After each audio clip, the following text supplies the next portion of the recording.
Hello and welcome back to Violet Willow and the Summoner's Guide to Final Fantasy XIV. We're going to take on a new optional dungeon. Again, it's really not optional, but it's not part of the story. This is Dzemael Darkhold, and we know it's pronounced Dzemael because eventually in the Heavensward expansion you'll actually hear this name spoken. Until prior to then, nobody really knew how to pronounce that first word.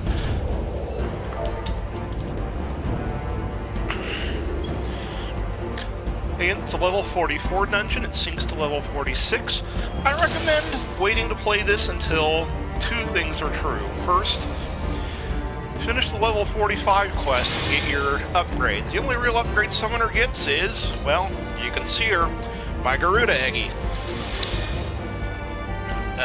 But you also get 4 pieces of your artifact armor, which are going to be much better armor than anything you can have up to this point.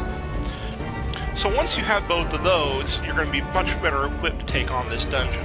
Also, I recommend getting your free company up to the point where you receive the quest to complete this from your free company head. I know it's the case for the Immortal Flames. I couldn't tell you whether or not that's true for the other free companies, but I would assume it is. Because completing that quest is actually essential for reaching the higher ranks of your free company. So it's good to have that quest active when you take this dungeon on. Alright, when you get into an area here with that little purple glowing area, stand in it and stay in it. There's going to be an enemy wandering around. There it is. It's going to use an attack called Eyes on Me. Any Final Fantasy VIII fans will immediately have that song stuck in your head.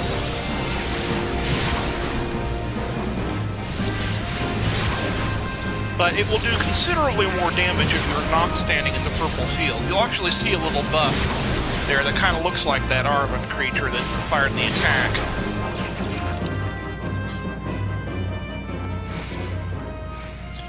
Also, said enemy is invulnerable to attack unless it is in one of those purple zones.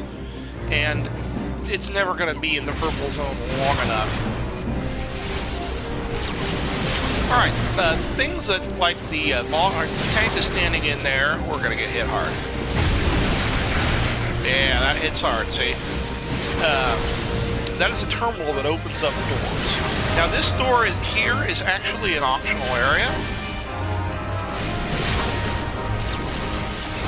It is by no means required to open that door, but if you want to explore everything, then certainly you can open that door. I think there might be a treasure chest back there.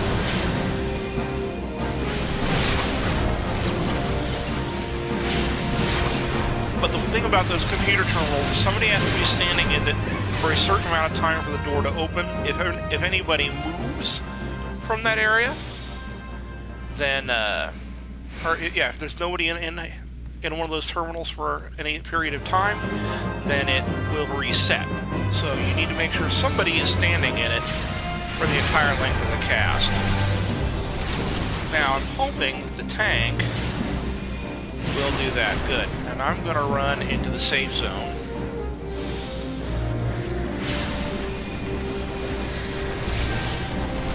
We'll worry about the terminals once the enemies are dead.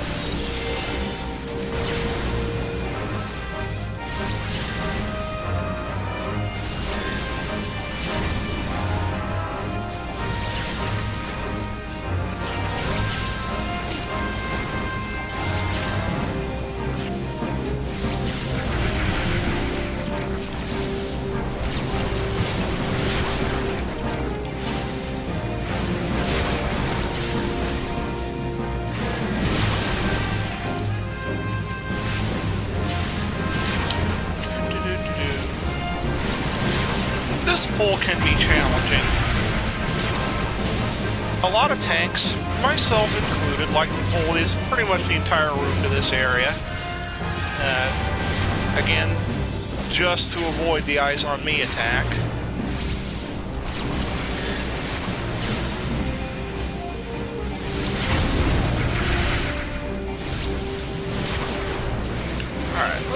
toward the terminal.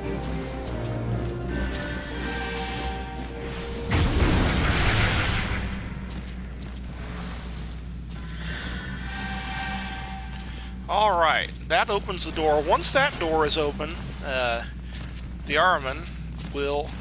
Don't pull it yet, tank. The Arman will come into this room, which is actually the boss chamber.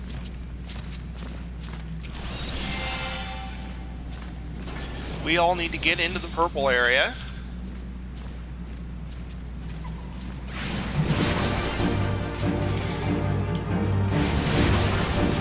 Alright, once the boss is in the purple area, he will be vulnerable. Only attack the boss when he's in the purple area. And stay in the purple area at all times to avoid getting wasted by eyes on me. If you're in that cone AoE for Dread Gaze, you'll see the eyeball on him. That means it's a gaze attack, and it'll only actually affect you if you're looking at it. So you can get out of the cone, or you can just face away from it. I'm gonna bane these guys.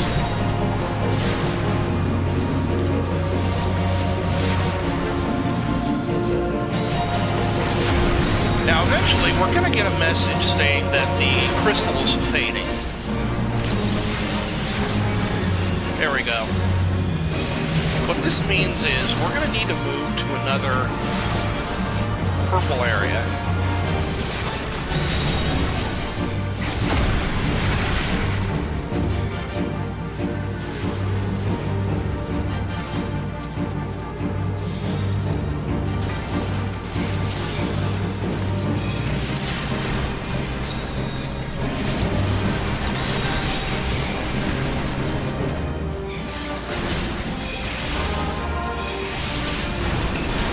The eye is not in the purple.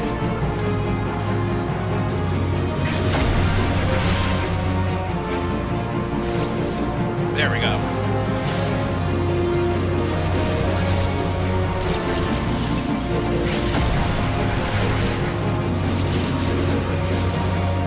And now it's really just repeat that sequence for the rest of the fight.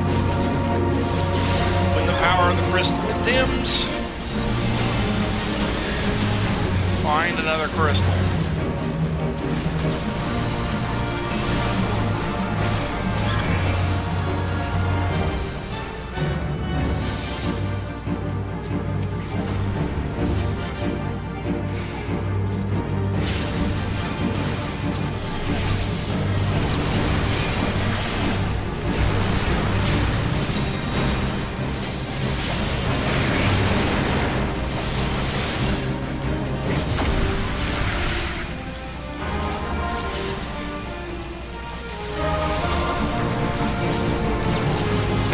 News is, once this boss is dead, you no longer have to worry about the purple zones or this guy wandering around, because we have killed him.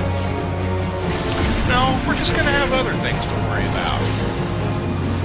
Alright, we should get this guy before the crystal dims. Excellent.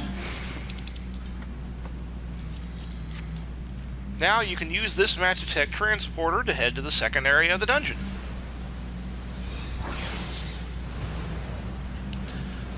Alright. Now, be cautious here.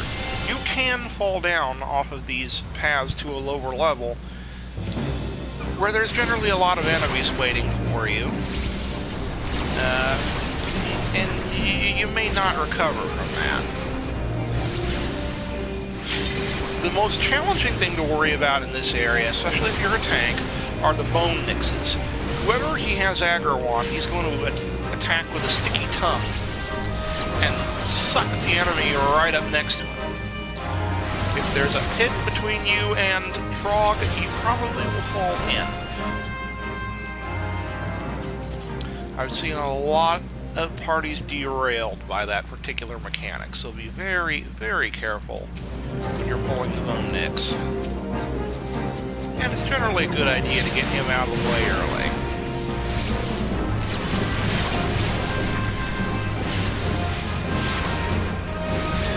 I'm going to be honest, this is one of my least favorite rooms in all, or pull or to tank in pretty much all of the game. There are so many things that can go wrong on this pull. And this tank so far has done a pretty good job. With this particular pull, at least.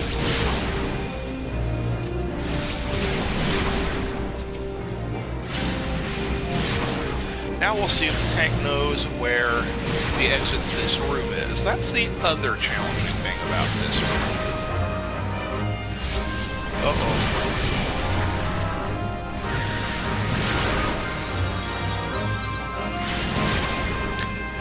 Yeah, here's what's happening. What very often happens when you're running this room. You end up biting off more than you can chew.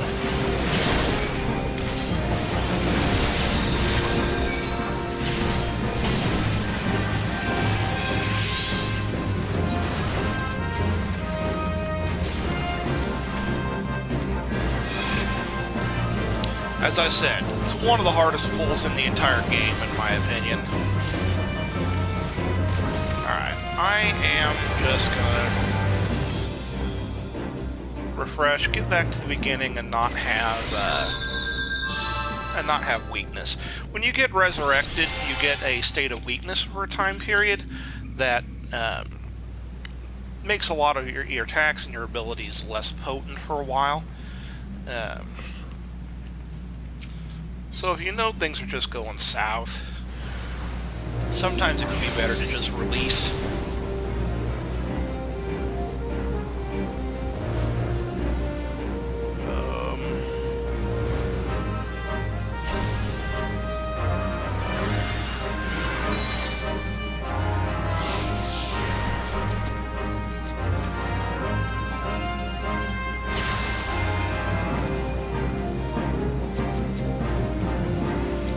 Release. Yeah, I guess so. That's fine.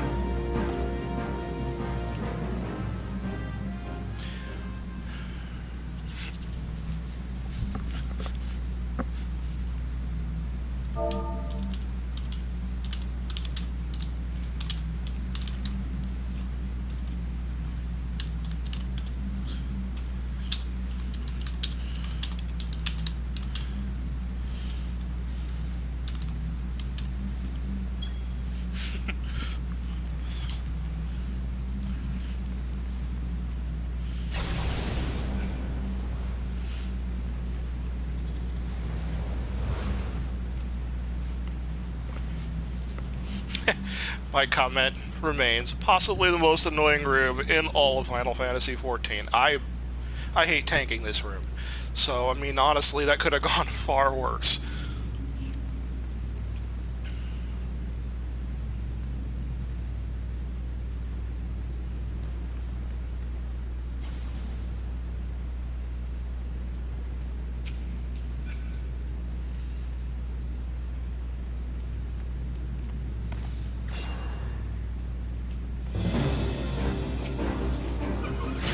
Alright, fortunately, we are now going the right way, and really just have a couple pulls between here and the second boss.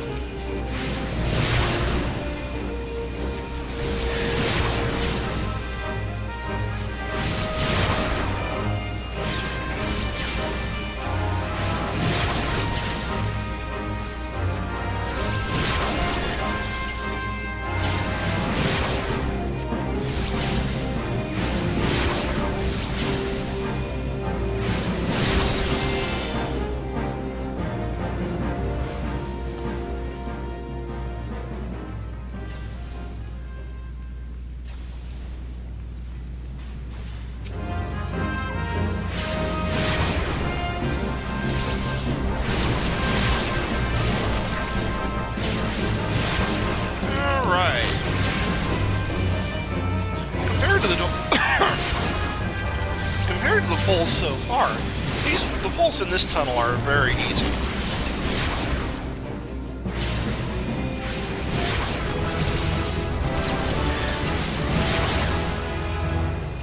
Yay, level 46.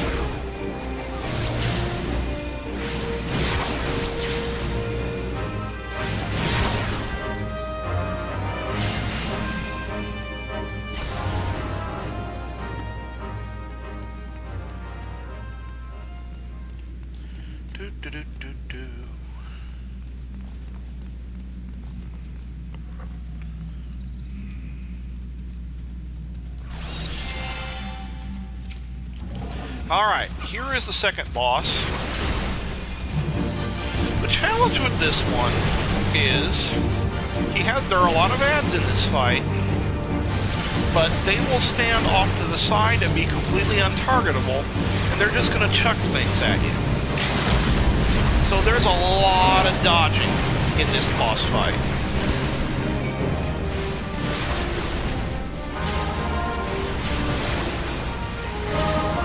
Which, as a caster, is very, very annoying.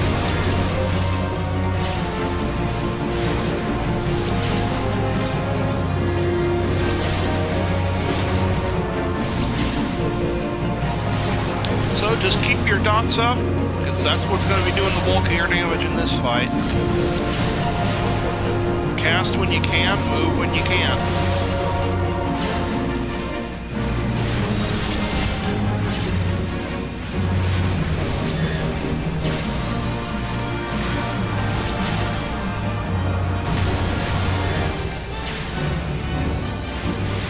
And again, because those enemies are non-targetable, it's impossible for the tank to pick them up. So they're going to attack healers, they're going to attack DPS. You just need to keep moving.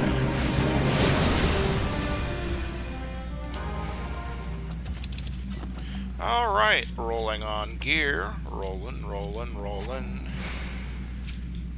And moving on.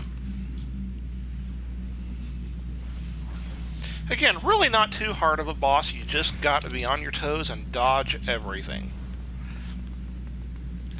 Alright.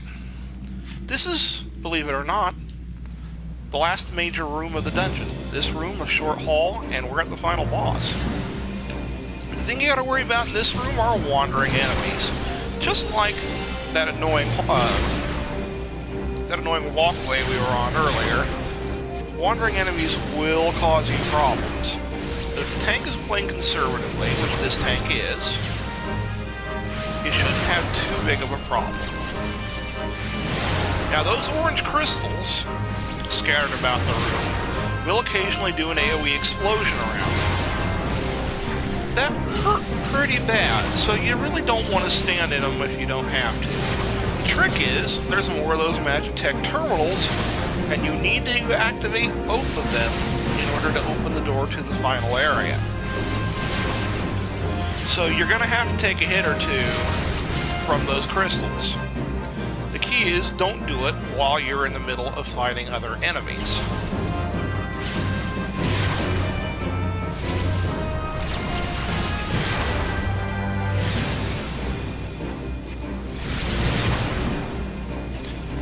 Not hit him with a fade.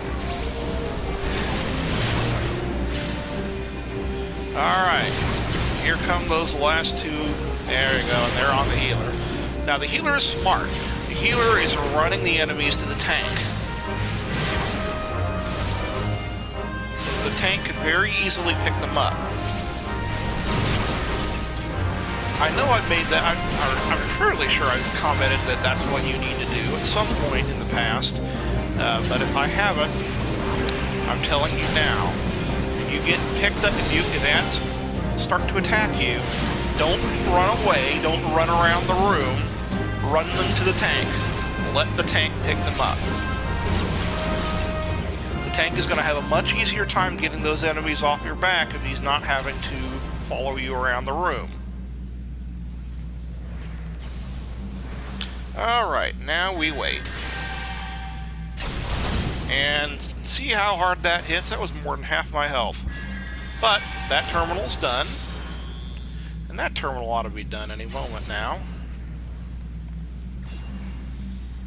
Yep. Alright, and that opens the door to the hallway. I think there may be some enemies in this hallway. Yes. But then after the hallway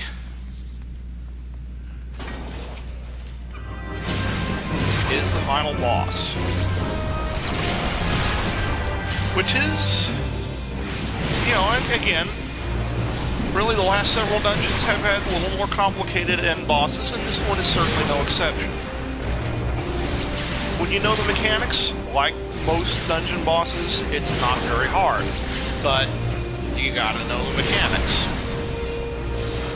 That's really part of what these videos are doing. Okay, 2 pulls. You could make it 1 pull if you so desired.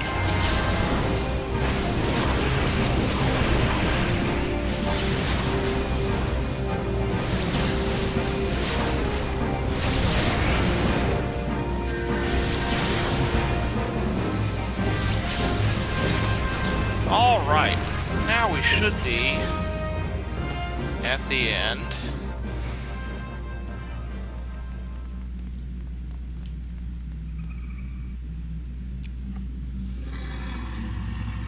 All right, so this guy. General strategies apply, of course. Keep dots on him, keep hitting him with everything you got. Stay away from him.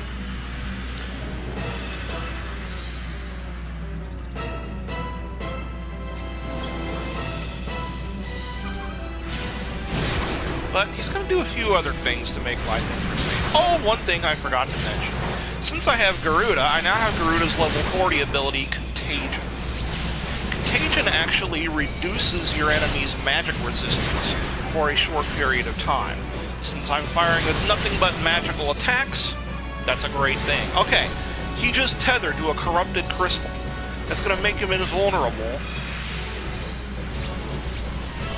until the crystal is destroyed. He then targets a random party member. In this case, he targeted me. And will fire line AoEs at that target until the crystal is down. So, you'll notice I was kind of running back and forth there to bait the attacks away from the party. In general, if you know you're going to get hit by a big AoE like that, try to keep it away from the party. Alright, resuming the fight against the troll, eventually he's going to tether to another corrupted crystal. There are 3. You'll know he's about to because you'll see that the crystal becomes targetable on your enemy list. Alright, there it is, so I'm targeting it.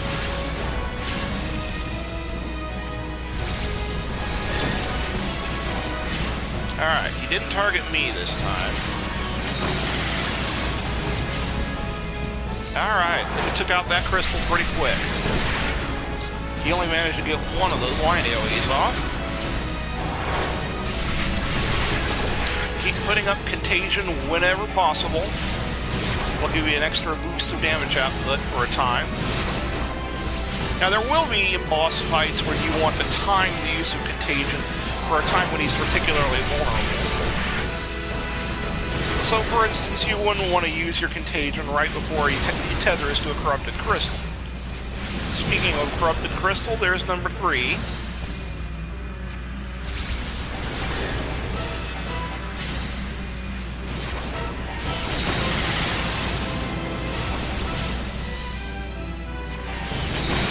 Our Dragoon is doing a wonderful job of dancing.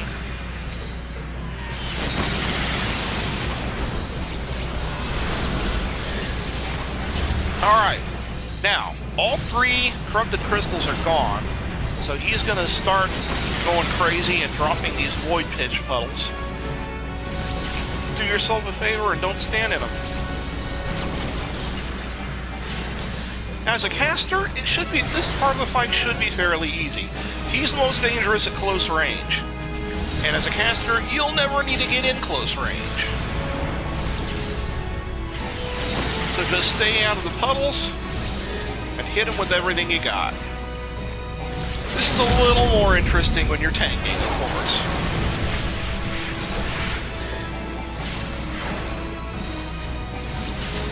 Bingo, bango, bongo. That is my Darkhold. Again, some tricky parts in the dungeon.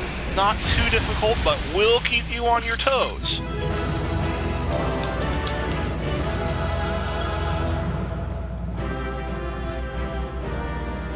So, next time,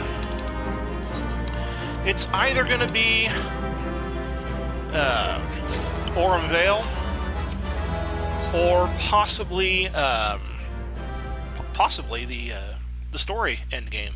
I'm not sure how I'm going to do the story endgame. The fact is, recently, in one of the recent patches, they took away the ability to skip cutscenes, because these dungeons are full of a lot of story, a lot of spoilers, and so many people were skipping them that new players just simply weren't able to watch any of the cutscenes. Now, honestly, that was true since the very, very beginning. I mean, I've been playing this game since open beta, and I had to skip the cutscenes my first time through the endgame dungeons, just to even have the chance to actually play them. Well, now they're unskippable, so you have to watch them all. And I don't know whether I'm just going to let them ride and split the video into 2 big parts, or whether I'm going to make a whole bunch of small videos.